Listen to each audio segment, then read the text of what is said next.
Hello, what's up, and welcome back to my channel. Today we're going to be talking about a bunch of ways that I keep the quarantine blues at bay. As you might know, UK is going into second lockdown up until December 1st. All stores are closing again. We're back in March. And so I figured now is probably the best time to talk about all these ways that I keep myself from going crazy while basically just never leaving my apartment. So that's what we're going to be doing today. I'm just going to talk about them and let's just get into it.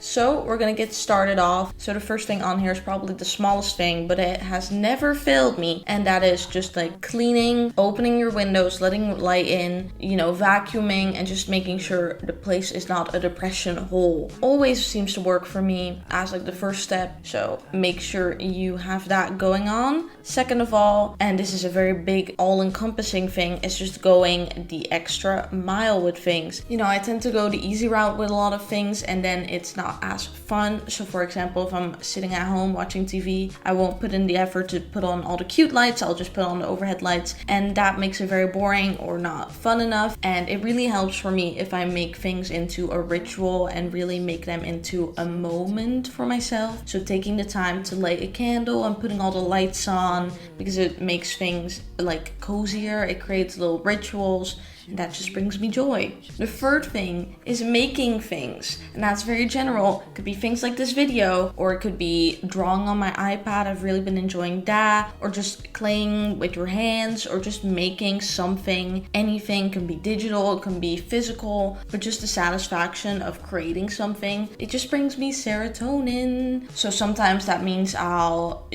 write a poem, or I'll draw something, or I'll make something on Photoshop. Anything really goes as long as you are making something. The fourth is also very important, and that's taking the time to read or grow. And for me, that's very important. I just love feeling like I'm always developing. So I like to just learn new things and really allow myself to dig into things I'm interested in. Obviously, we have a lot of time in quarantine, so I've been reading up on Viking lifestyles. I read about Victorian lifestyles before, and now I'm doing Viking lifestyles.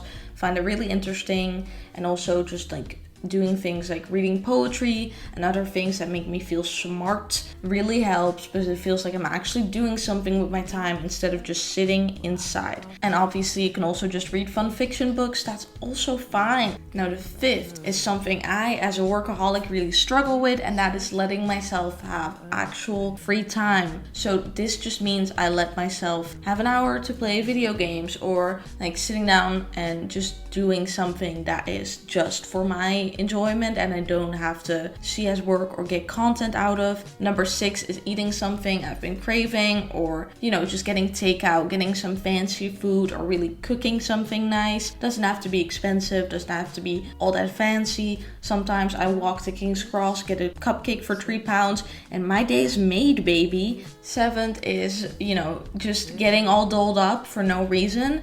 With quarantine, I've just been in loungewear all the time. Really don't have a reason to put on jewelry or makeup unless I'm like filming.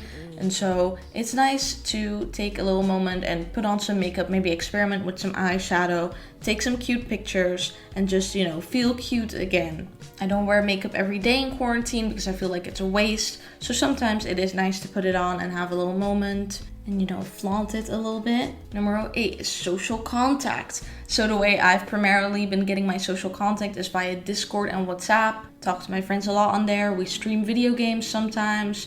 I Skype my parents, and that's basically it. But just doing these things and actually reaching out and taking the time to text them is probably a good idea, because quarantine can get really lonely really quick. And so you want to be able to just text your friends about whatever, or just call them, or just play some video games with them, and just have some fun, have some social activities. And then finally, we have number 9, which is just keeping track of what's releasing, what's coming out when. I like to have a very strict future view, so that really helps. It's just having all of these things on my calendar to look forward to. Things such as new albums or songs coming out, video games coming out, fashion week, all of these things. Just scribble them down in your Google Calendar and you have a bunch of things to look forward to, and that really helps for me. And now we're gonna do a little lightning round of other small joys just before I end the video off. First of all, I love this little braid I have here. It brings me a lot of serotonin. Second of all, we have tea that reminds me of home,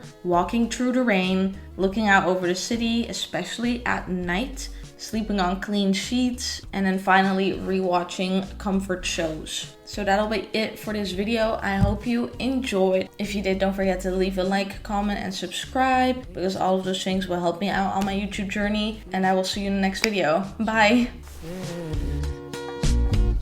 I would write you a letter just to say that you missed it.